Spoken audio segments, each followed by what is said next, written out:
बिस्मिल्लाहिर्रहमानिर्रहीम, अस्सलाम वालेकुम। अच्छा, आज मैं आपको फ़ोटोशॉप की बेसिक ऑप्शंस फर्दर बताऊंगा। लास्ट क्लास में मैंने आपको बेसिक ऑप्शंस बताए थे फ़ोटोशॉप के।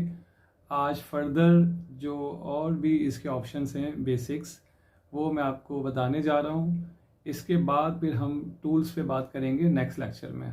Let's we start.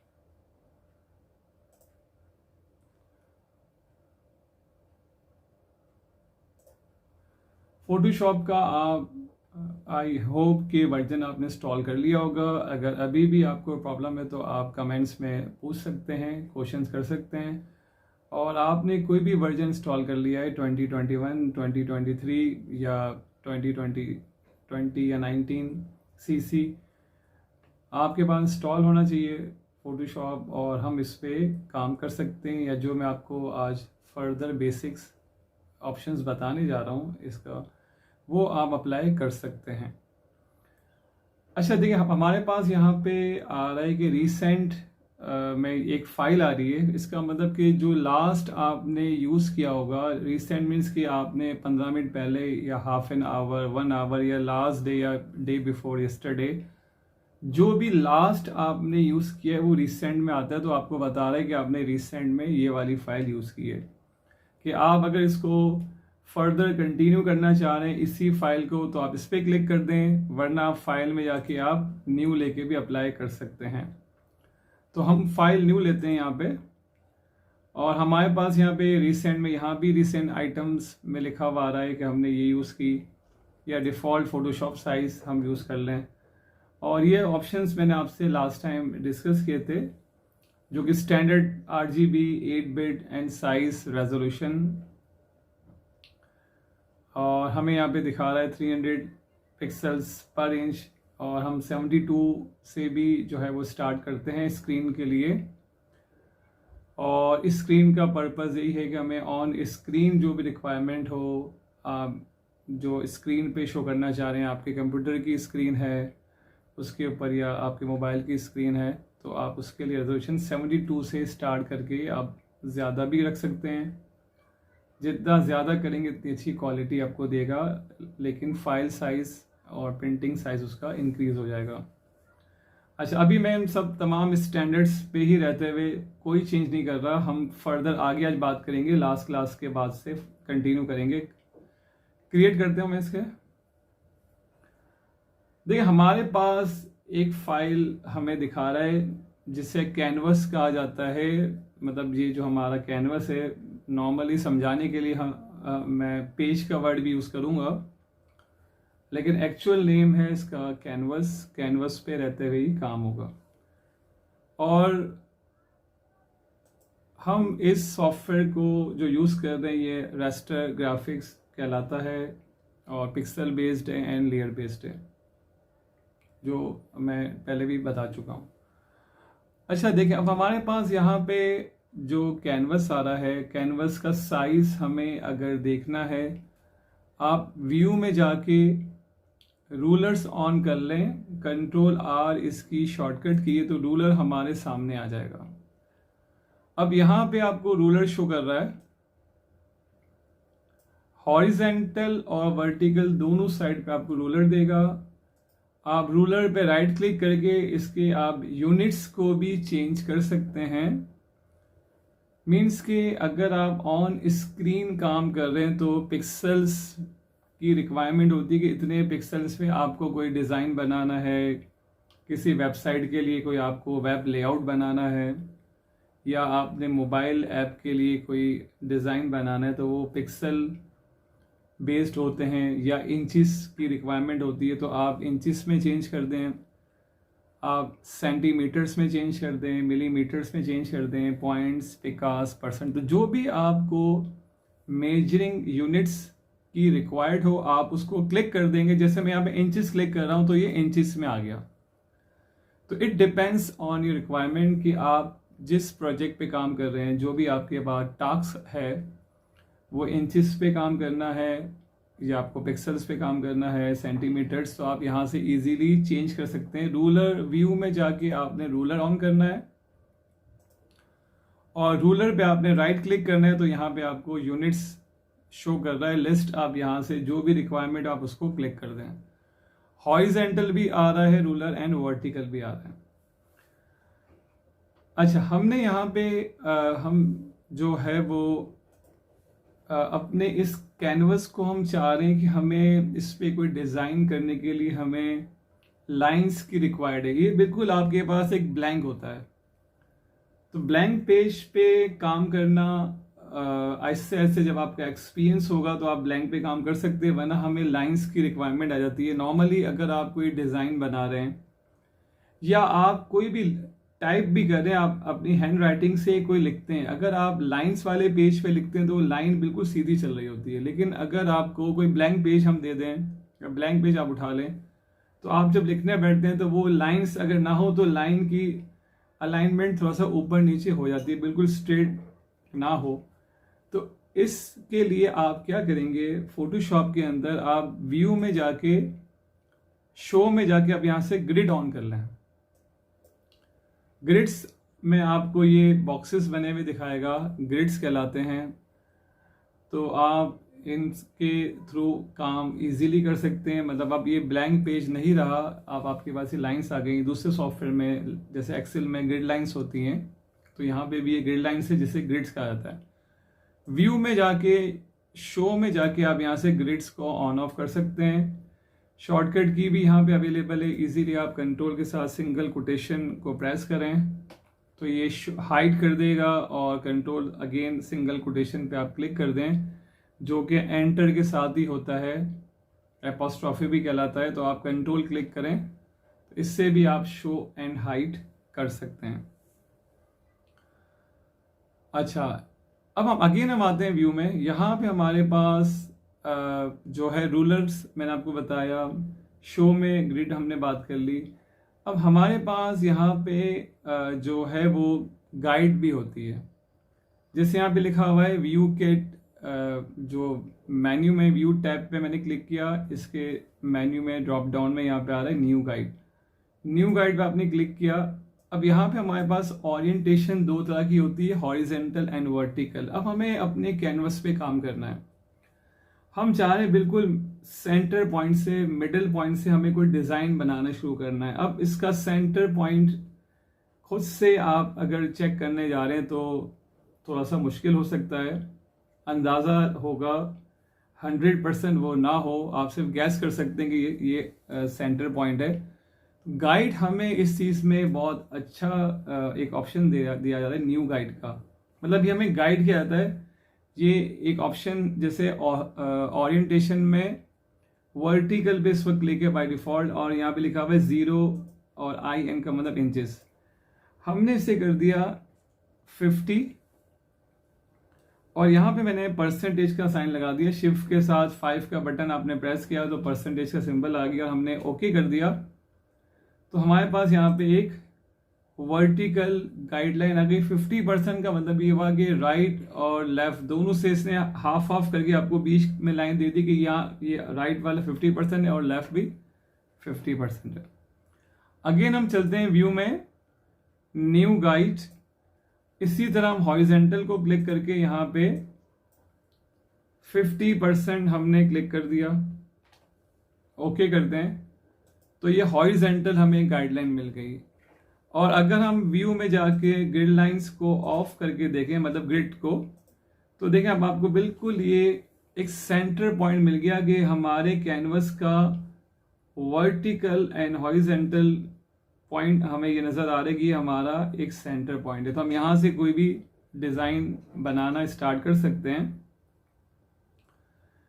अच्छा देखें, इसी तरह हमारे पास यहाँ पे राइट साइड पे ग्रिड लाइंस लेयर्स आ रही हैं, हमारे पास यहाँ पे कलर्स आ रहे हैं। तो आपको जो भी रिक्वायरमेंट हो, जैसे प्रॉपर्टीज़ है और लेयर्स हैं, कलर्स हैं, तो आपको इजी है कि आप अगर अपना वर्क स्पेस चाहते हैं कि कलर आपका यहीं पे रहे, आपके पैटर्न इस तरफ रहें, आप चाहते हैं लेयर्स ऊपर नज़र आएं, या आप चाहते हैं कि इस तरफ यहाँ पे प्रॉपर्टीज आ जाए। तो मतलब आप अपना वर्क स्पेस भी सेट कर सकते हैं कि हमें इस तरह आसानी है कि चारों तरफ आपको पैनल नजर आए, लेयर ऊपर नीचे कलर, और क्लोज करके दूसरा भी आप पैनल ऑन कर सकते हैं।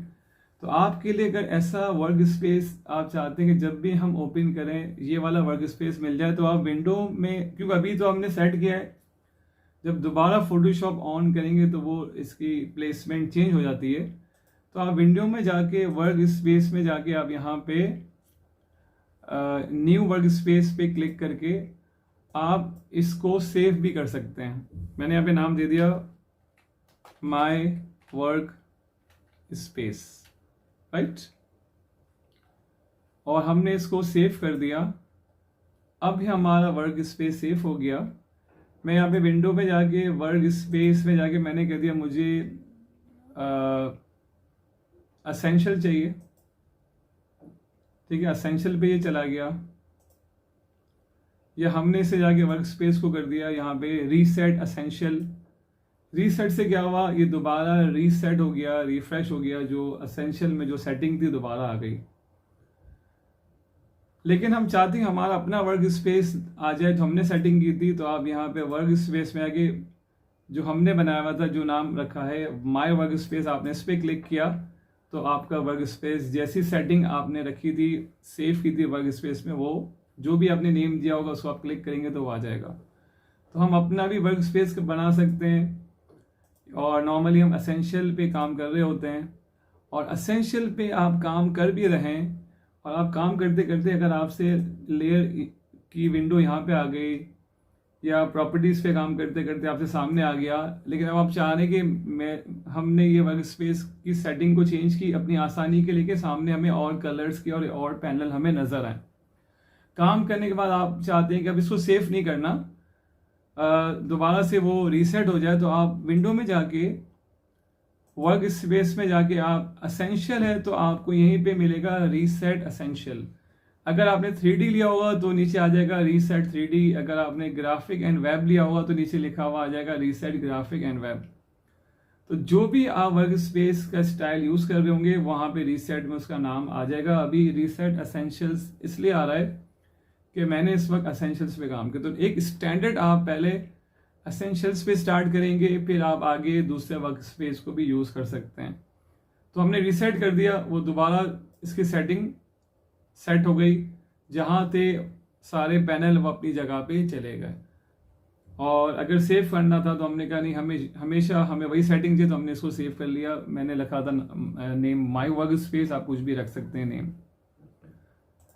अच्छा, इसी तरह हमारे पास यहाँ पे लेयर्स आ रही हैं,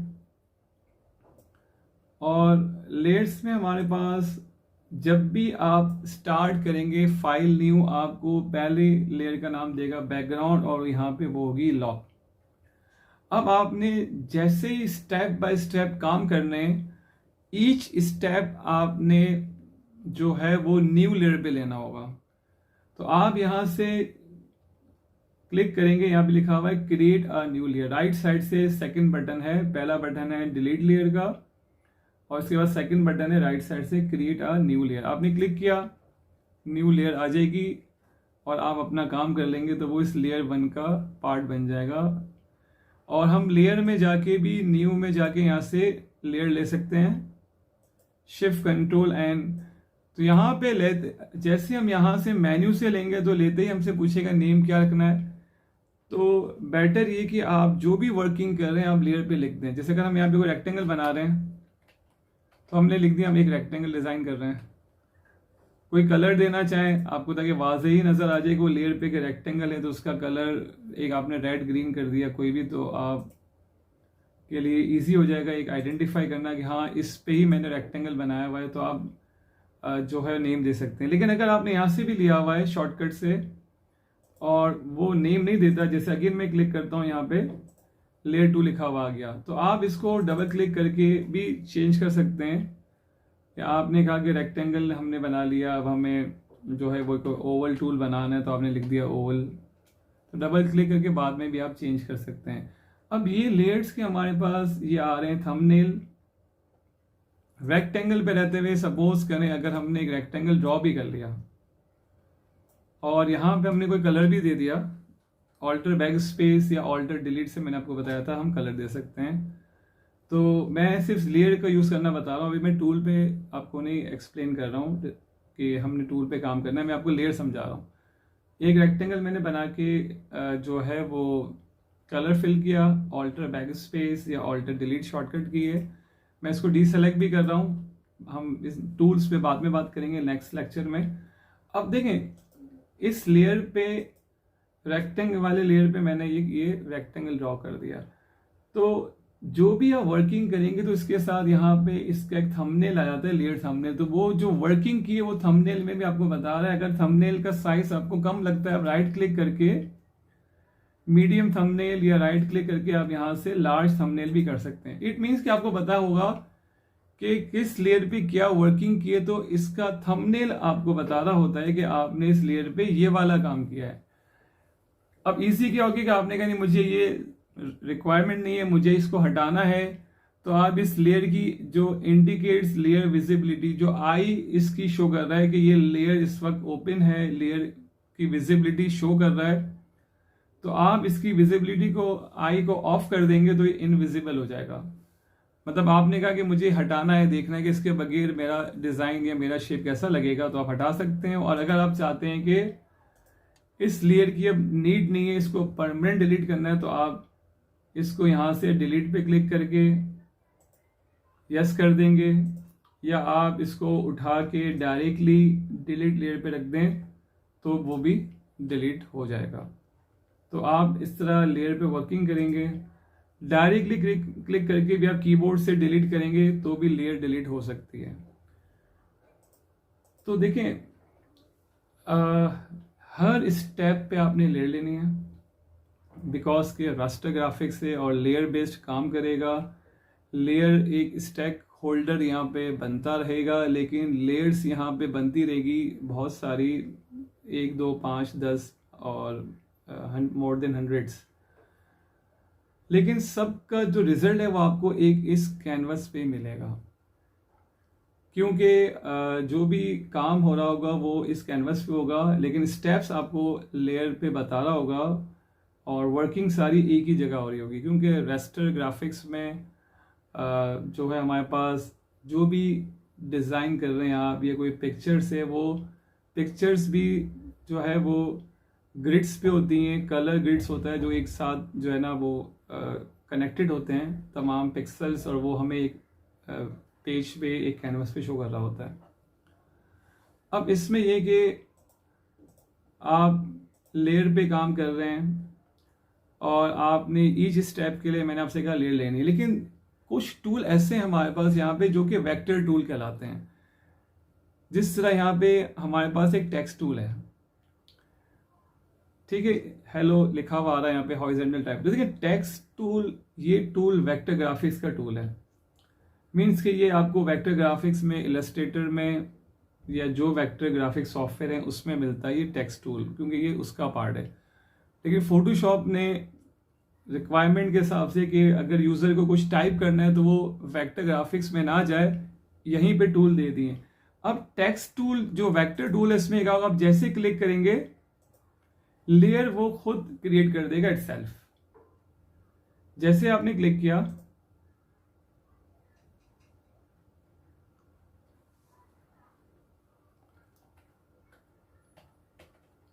ये लेयर खुद बना देगा।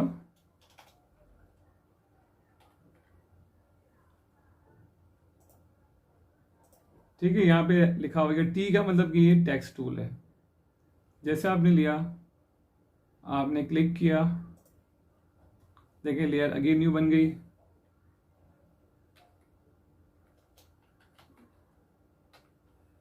मैंने लिखा ई क्यूब और ये जो है वो टेक्स्ट टूल की अलग से लेयर बन गई। तो इस तरह जो भी वेक्टर टूल हैं, इसमें और भी वेक्टर टूल हैं, लेकिन मैं टूल्स पे जब बात करूंगा तो आपको बताऊंगा साथ साथ।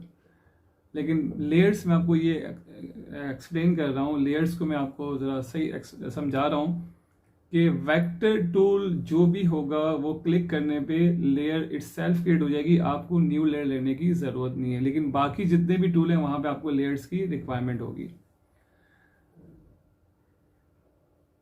अच्छा, बाकी आपने नॉर्मल जो है वो फाइल में रहते हुए फाइल को आपने सेव करना है नॉर्मली, जिससे हम फाइल सेव करते हैं, एक्सेल, वर्ड, पावर पॉइंट है, इलस्ट्रेटर है। तो यहाँ पे जो फाइल, जो भी आप नेम देंगे फाइल को, फाइल नेम आपने जो भी दिया यहाँ पे देंगे सेफ एज टाइप में आ जाएगा फोटोशॉप पीएसडी, मीन्स के फोटोशॉप डॉक्यूमेंट। तो आपने अपनी इस फाइल को सेफ रखना है पीएसडी फॉर्मेट में, क्योंकि ये आपकी एक मेन मास्टर फाइल है, ये आपकी एक ऑथरिंग फाइल है, और इसी से जेपीजी, पीएनजी एक्सपोर्ट फाइल्स बनेंगी। लेकिन ये आपने फाइल हमेशा रखनी है। जेपीजी अगर डिलीट भी हो गई तो इससे दोबारा आप जेपीजी सेफ एज कर सकते हैं। लेकिन ये आपकी मास्टर फाइल पीएसडी अगर डिलीट हो गई तो फिर आपको कल को अगर आप चाहते हैं हमें कुछ एडिटिंग करनी है, हमने जो हेलो लिखा है इसी या कोई और टेक्स्ट लिखना है, हमने EQ की जगह कोई और वर्डिंग लिखनी है, कलर चेंज करना है, तो आपके पास मेन फाइल होगी तो आप उसमें चेंज कर सकते हैं, वरना आपको अगेन रीडिज़ाइन करना पड़ेगा। होपफुली अब आपको ऑप्शंस सब समझ आ गए होंगे, इसकी बेसिक्स। नेक्स्ट क्लास में मैं आपको जो है उसके टूल्स समझाऊंगा, और टूल्स में मैं आपको 1 by 1 वर्किंग करना आपको एक्सप्लेन करूंगा। Thank you very much.